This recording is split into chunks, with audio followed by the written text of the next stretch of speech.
This video will show you how to change your login passcode on PS5. So what we're going to want to do is be on the home page first, then we're going to see settings on top. Go ahead and click on settings. Then we're going to go to user and accounts.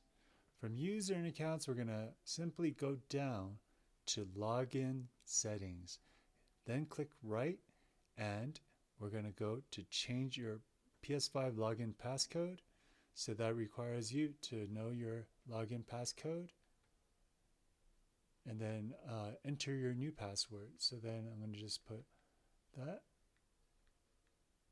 And now you have changed your login passcode. So for example, when you restart it, it's going to ask you for that. I'm just going to demonstrate by going back.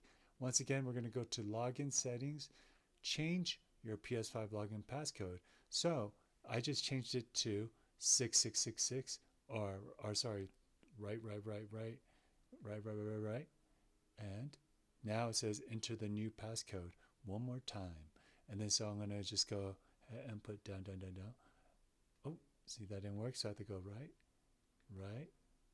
And now you have a new login passcode.